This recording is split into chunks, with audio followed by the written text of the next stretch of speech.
Hello, what's up? Welcome here again. So gawin naman natin is i-check ulit natin itong trade ng isang fellow trader natin no, dito sa community. So sa last video, discuss natin din yung market structure. So ngayon naman, paano mo gagamitin yung market structure para makapag-trade ka, di ba? So uh, without further ado, simulan natin ito.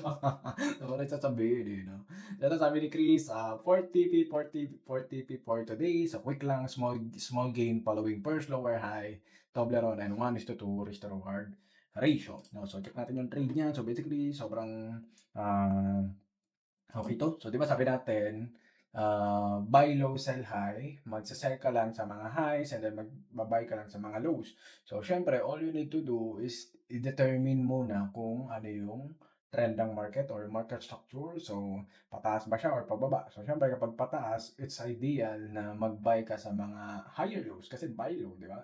Kapag pababa naman, it's ideal mag-sell ka sa lower highs, di ba? Kasi pababa, no? So, bearish yung movement, di ba? So, parang ganun. So, magra-ride ka lang along the trend, no?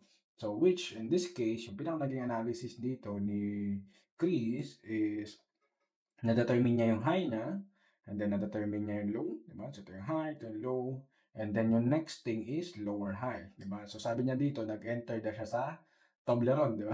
Tawag namin sa Toblerone is yung rejection, so parang ganyan, so parang Toblerone, di ba?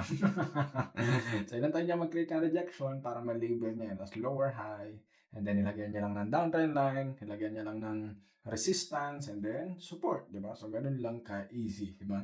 So, the moment nakita niya dito, nag-create ng rejection, so, plinate niya na doon yung short position niya, and then, bakit dito yung SL? So, parang just right sa resistance lang. So, kasi the moment na na-break yung trend line niya, and then, na-break yung resistance or natamaan yung SL niya, so, hindi na siya lower high, di ba? So, parang tapos na, parang mali yung idea or yung in-assume mo na lower high. So, potential tuloy-tuloy pa pala siya aakyat, parang gano'n, 'no. So, sobrang ganda nito, and then saktong-sakto lang din nag 1:2 risk to reward ratio siya, so para at least secured na yung TP niya, 'di ba? So, sobrang easy lang, 'no.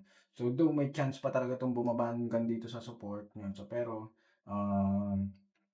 ayun, so you never know naman sa forex, 'di ba, or sa trading, 'di ba? So, minsan kahit alam mong kahit sabihin mong medyo pababa na siya, nangyayari umaakyat din siya, parang gano'n. So, nagre-reverse yung market. So, kung 1:2, I think yun yung pinaka-accurate, 'no. So, 1:2 risk to reward ratio.